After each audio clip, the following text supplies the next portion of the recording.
प्रिय छात्रों, जैसा कि आप जानते हैं कि हमारा क्लास मंडे टू फ्राइडे होता है और सोमवार से लेकर के शुक्रवार तक आपको हमारे क्लास का वीडियो उपलब्ध होता है। अगर आपको लगता है कि ये क्लास आप लोगों के लिए उपयोगी है तो इसे और छात्रों के बीच पहुंचाने की कोशिश करें। इसके लिए आवश्यक है कि आप समीर क्लासेज पटना को सब्सक्राइब कर लें और जो वीडियो आपको प्राप्त होता है वह जो है आप शेयर भी कर दें ताकि अन्य छात्र भी इस क्लास से लाभान्वित हो सके। तो अभी हम लोग देखेंगे जो शेष बचे हुए प्रश्न हैं वो क्या कहता है। तो पहला क्वेश्चन आज का हमारा है कि वैदिक गणित का महत्वपूर्ण अंग ग्रंथ है। तो यह वैदिक युग के गणित के सवाल पर बात कर रहा है कि जो वैदिक गणित होता है उसका महत्वपूर्ण अंग ग्रंथ कौन है, ये हमसे पूछ रहा है। तो विकल्प जो दिया है वह शतपथ ब्राह्मण है, बी में अथर्ववेद है, सी में शूल्ब सूत्र है और डी में छांदोग्य उपनिषद है। तो हम लोग क्या जानते हैं कि पहले अगर ए पर बात करें, ए विकल्प पर, तो हम लोग जानते हैं कि शतपथ ब्राह्मण ग्रंथ जो है वह सबसे प्राचीन और सबसे जो है आपको बड़ा ब्राह्मण ग्रंथ है। और हम लोग यह भी जानते हैं कि इसके लेखक महर्षि याज्ञवल्क्य हैं। उसके बाद जो है अथर्ववेद जो है हम लोग जानते हैं कि अथर्ववेद का नाम अथर्वा ऋषि के नाम पर पड़ा है और इसमें कुल मिलाकर के 20 अध्याय है, 731 सूक्त है। और यह भी जानते हैं कि अथर्ववेद का जो विषय वस्तु है वह क्या है, जादू टोना है, भूत प्रेत है और जैसे विभिन्न तरह के औषधियों का इसमें चर्चा है। उसके बाद सी जो विकल्प है शूल्ब सूत्र, तो शूल्ब सूत्र अगर वैदिक गणित के दृष्टिकोण से देखा जाए तो इसका महत्वपूर्ण स्थान हो जाता है, क्योंकि इसी में यज्ञ की जो उस समय वेदी होती थी तो यज्ञ वेदियों को नापने का वर्णन इसी शूल्ब सूत्र में मिलता है। और कहा जाता है कि रेखा गणित का जो आरंभ हुआ है वह यहीं से आरंभ हुआ है। और उसके बाद जो छांदोग्य उपनिषद है, हम लोग ये जानते हैं कि छांदोग्य उपनिषद जो है वह सबसे प्राचीन उपनिषद है और देवकी पुत्र कृष्ण की चर्चा सर्वप्रथम छांदोग्य उपनिषद में ही मिलता है। और इसी में सर्वप्रथम जो है आपको 3 आश्रम का चर्चा होता है। तो इस तरह से जो विकल्प दिया है, अगर चारों विकल्प को हम लोग देख लेते हैं तो वैदिक गणित का कहाँ उल्लेख मिलता है, तो हम लोग देखते हैं कि सी में, मतलब आपको शूल्ब सूत्र में जो है वैदिक गणित का उल्लेख होता है। इसलिए हमारा जो उत्तर होगा वो शूल्ब सूत्र मतलब सी होगा। उस जो हमारा क्वेश्चन है वह है कि 3 ऋण में शामिल नहीं है। तो 3 ऋण में कौन नहीं शामिल है, तो विकल्प देता है देव ऋण, पितृ ऋण, ऋषि ऋण और मातृ ऋण। तो होता क्या है कि उत्तर वैदिक काल जब आता है तो यहाँ आकर के आश्रम व्यवस्था स्थापित हो जाता है। आश्रम व्यवस्था मतलब क्या कि इसके अंतर्गत मानव जीवन को 4 भागों में बांट दिया गया था। तो पहला जो भाग था वह जो है आपको ब्रह्मचर्य आश्रम था, दूसरा जो था वो गृहस्थ आश्रम था, तीसरा जो है वानप्रस्थ आश्रम था और चौथा जो है आपको संन्यास आश्रम था। तो इस चारों आश्रमों में से गृहस्थ आश्रम जिसके अंतर्गत 25 साल से लेकर के 50 साल तक के आयु वाले लोग होते थे, तो इसी आश्रम में किसी भी इंसान को 3 प्रकार के ऋणों से मुक्ति पाना होता था। और वह 3 ऋण कौन होता था, तो देव ऋण पहला, दूसरा जो है पितृ ऋण और तीसरा ऋषि ऋण होता था। मातृ ऋण का कहीं भी चर्चा नहीं है, इसलिए यहाँ पर हमारा उत्तर होगा डी मातृ ऋण। उसके बाद तीसरा क्वेश्चन है प्राचीनतम विवाह संस्कार का वर्णन करने वाला विवाह सूक्त किसमें पाया जाता है। तो कहता है कि प्राचीन कालीन जो आपको विवाह संस्कार है उसका वर्णन कहाँ मिलता है, कहाँ उसका उल्लेख मिलता है, मतलब विवाह सूक्त का चर्चा कहाँ मिलता है, ये हमसे क्वेश्चन पूछ रहा है। तो विकल्प देता है ए में ऋग्वेद में, बी में यजुर्वेद में, सी में सामवेद में और डी में जो है गृह सूत्र में। तो हम लोग क्या जानते हैं कि विवाह सूक्त का जो है उल्लेख मिलता है ऋग्वेद में, और जो है हम यह भी जानते हैं कि ऋग्वेद काल में आपको 2 प्रकार के अंतर्वर्णीय विवाह होते थे। पहला अंतर्वर्णीय विवाह था अनुलोम विवाह और दूसरा जो है प्रतिलोम विवाह था। अनुलोम विवाह के अंतर्गत उच्च वर्ण के पुरुष निम्न वर्ण की महिला के साथ विवाह करते थे, और प्रतिलोम विवाह के अंतर्गत निम्न वर्ण के पुरुष उच्च वर्ण की महिलाओं के साथ विवाह करते थे।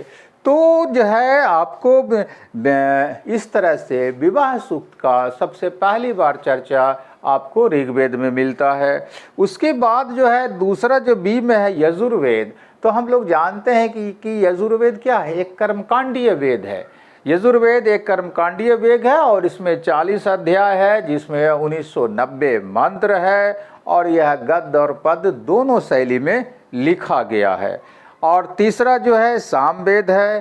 साम का अर्थ होता है गायन, और जो है सामवेद से ही जो है सर्वप्रथम 7 स्वर, मतलब क्या है, सा रे गा मा पा धा नी का जो है सो की जानकारी मिलती है। इसीलिए सामवेद को जो है आपको भारतीय संगीत का जनक कहा जाता है या आदि ग्रंथ भी कहा जाता है। उसके बाद डी जो विकल्प है गृह सूत्र, तो गृह सूत्र का जो रचना काल है वह 600 ईसा पूर्व से लेकर के 300 ईसा पूर्व का माना जाता है, और इसमें गृह कर्मकांडों और यज्ञों का वर्णन मिलता है। तो इस तरह से ये जो चारों विकल्प था, उस विकल्प के हिसाब से हमारा उत्तर ए होगा, मतलब ऋग्वेद। उसके बाद अगला जो क्वेश्चन होता है हमारा, वो है चौथा क्वेश्चन कि शास्त्रीय संगीत के सिद्धांत की विवेचना की गई है। तो अभी अभी हमने चर्चा किया है कि जो है संगीत के जो 7 स्वर होते हैं, सा रे गा मा पा धा नी, उसकी चर्चा किस वेद में मिलती है। इसीलिए उस आपको उस वेद को क्या कहते हैं, मतलब क्या कि सामवेद को क्या कहते हैं, भारतीय जैसो संगीत का जनक या जैसो आदि ग्रंथ संगीत का कहा जाता है।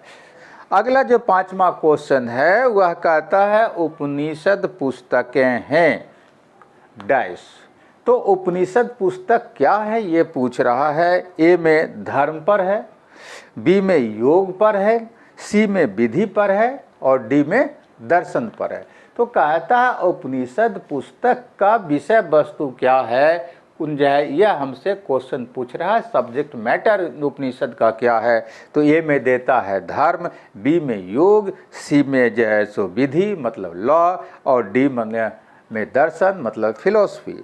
तो हम क्या जानते हैं कि जो है धर्म से संबंधित तो भारत में जो पहली पुस्तक है वह ऋग्वेद है, और योग से जो संबंधित पहली पुस्तक है वह पतंजलि का योग सूत्र है, जो कि 150 ईस्वी के आसपास का माना जाता है।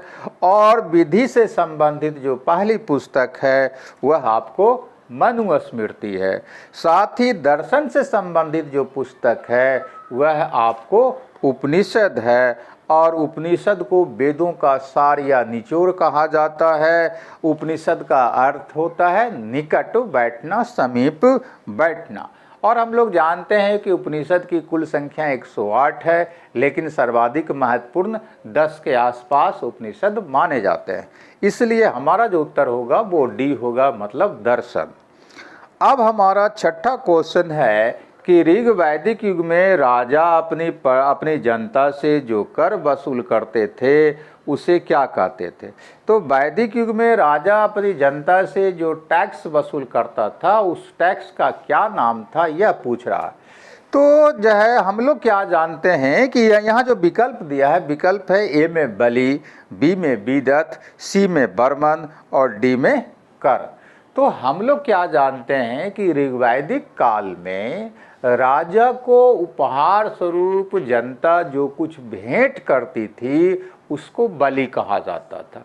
तो राजा को इच्छा स्वरूप, मतलब कि प्रजा की, जनता की इच्छा हुई तो राजा को जाकर के गिफ्ट में कुछ भेंट कर दिया करता था। तो वह जो भेंट की गई वस्तु होता था वह आपको बलि होता था, लेकिन यह जनता की इच्छा पर निर्भर करता था। लेकिन जब उत्तर वैदिक युग आया तो उत्तर वैदिक युग में यह बलि जो है नियमित टैक्स हो गया। राजा अपनी जनता से रेगुलर बलि मतलब टैक्स प्राप्त करने लगा, और उस समय टैक्स को बलि कहा जाता था, भाग कहा जाता था या शुल्क कहा जाता था। कर नाम का उस समय कोई चर्चा वैदिक ग्रंथों में नहीं मिलता है। तो और बी में विकल्प है विदथ। तो विदथ के बारे में पहले से हम लोग कई क्लास में देख चुके हैं कि विदथ जो है ऋग्वैदिक काल की सबसे प्राचीन संस्था और सबसे महत्वपूर्ण संस्था थी, लेकिन उत्तर वैदिक काल में आकर के विदथ की महत्ता समाप्त हो जाती है। सी बर्मन। तो बर्मन जो है किसी प्रकार का टैक्स नहीं था, यह जो है सुरक्षा कवच था आर्यों का, तो कवच को ही बर्मन उस समय कहा जाता था। डी में है कर। तो जैसा कि अभी हम लोगों ने देखा कि वैदिक काल में कर शब्द टैक्स के रूप में नहीं आता है, वह जो है टैक्स के रूप में जो शब्दावली आता है वह बलि आता है, भाग आता है, शुल्क आता है। तो इस तरह से क्वेश्चन के का जो विकल्प है उसमें हमारा उत्तर ए होगा बलि। अब हम लोग 7वां क्वेश्चन देखते हैं। 7वां क्वेश्चन कहता है आर्य समाज, आर्य सभ्यता में मनुष्य के जीवन के आयु के आरोही कर्मानुसार निम्नलिखित चरणों में से कौन सा विकल्प सही है। तो कहता है कि आर्य सभ्यता में मनुष्य के जीवन के आयु के आरोही कर्मानुसार, आरोही मतलब बढ़ते हुए क्रम में, तो असेंडिंग ऑर्डर में, जैसो ब्रह्मचर्य। तो जैसा कि अभी कुछ देर पहले हम लोगों ने देखा कि उत्तर वैदिक काल जब आता है तो मनुष्य का जीवन जो है आपको व्यवस्थित रूप प्रदान करने के लिए आश्रम व्यवस्था को स्थापित कर दिया जाता है, और इस आश्रम व्यवस्था के अंतर्गत मनुष्य के जीवन को 4 भागों में बांटा जाता है। जो 4 भागों में बांटा जाता है तो हम लोग क्या देखते हैं कि सबसे पहले जवालो उपनिषद जो है, उस जवालो उपनिषद में चारों आश्रम का चर्चा जो है, आश्रम के बारे में जो विधिवत जानकारी हमको मिलती है वह धर्म सूत्र से मिलती है। अब हम लोग देख लेंगे कि ये चारों आश्रम क्या होता था। तो जो पहला अध्याय सो मनुष्य का जीवन जहाँ से शुरू होता था वह आपको ब्रह्मचर्य आश्रम से 0 से लेकर के 25 वर्ष की आयु तक का व्यक्ति ब्रह्मचर्य आश्रम में रहता था, और इस काल के दौरान मूलतः जो उद्देश्य होता था वह विद्याध्ययन करना होता था। तो विद्याध्ययन करना होता था, और जिसका आरंभ जो है आपको उपनयन संस्कार से होता था। उसके बाद आता है आपको गृहस्थ आश्रम, तो 25 से 50 साल तक की आयु इसके अंतर्गत होता था। तो गृहस्थ आश्रम में जो है क्या मनुष्य क्या करता था, सांसारिक जीवन व्यतीत करता था, और इस आश्रम को वेदों में सर्वश्रेष्ठ, वैदिक युग में सर्वश्रेष्ठ आपको आश्रम माना जाता था। और इसी आश्रम में मनुष्य को 3 प्रकार के ऋणों से मुक्ति पाना होता था। 3 प्रकार का ऋण मतलब पितृ ऋण, देव ऋण और जो है सो ऋषि ऋण से मुक्ति होने पाना होता था। और इसी आश्रम में 5 महायज्ञ भी करना पड़ता था। उसके बाद तीसरा जो आता है जो है आपको इसमें ये वानप्रस्थ आश्रम, 50 से 75 वर्ष की आयु। तो वानप्रस्थ आश्रम में क्या होता था कि जो है सो लोग जो है सो सांसारिक जीवन से मुक्ति पा करके क्या करता था, ईश्वर ध्यान में स्वयं को लगाता था। लेकिन इस दौरान मनुष्य का संबंध आपको समाज से कटता नहीं था। उसके बाद चौथा जो है संन्यास आश्रम, 75 से 100 साल की आयु।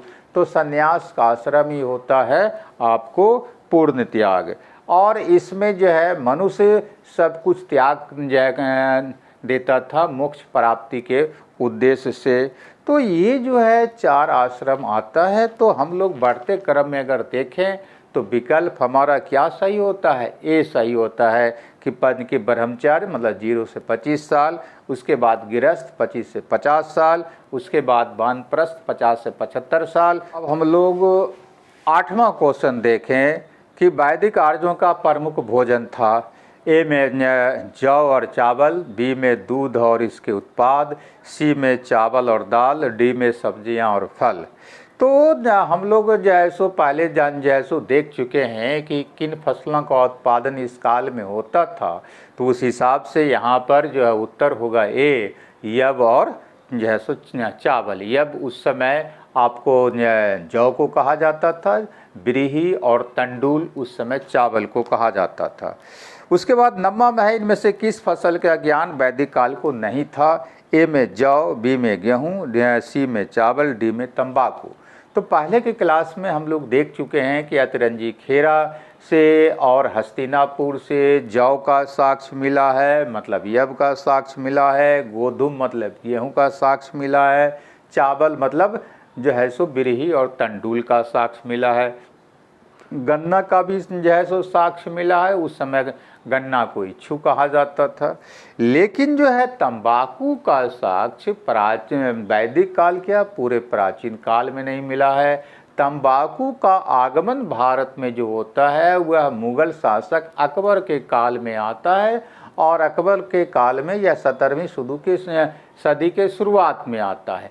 एक पुर्तगाली था बर्नेल, तो बर्नेल जो है आपको भारत आया मुगल अकबर के दरबार में, तो वह अपने साथ तंबाकू लेकर के आया था और वहीं से भारत में तंबाकू का प्रचलन शुरू हुआ। तो इसलिए उत्तर यहाँ पर होगा आपको डी मतलब तंबाकू। 9वां क्वेश्चन है कि निम्न से किस विदुषी ने वाद विवाद में अजय याज्ञवल्क्य को चुनौती दी थी। ए विकल्प है घोषा, बी विकल्प है अपाला, सी विकल्प है मैत्री, डी विकल्प है आपको गार्गी। तो बृहदारण्यक जैसे ये बृहदारण्यक उपनिषद जो है उसमें याज्ञवल्क्य गार्गी संवाद का चर्चा मिलता है।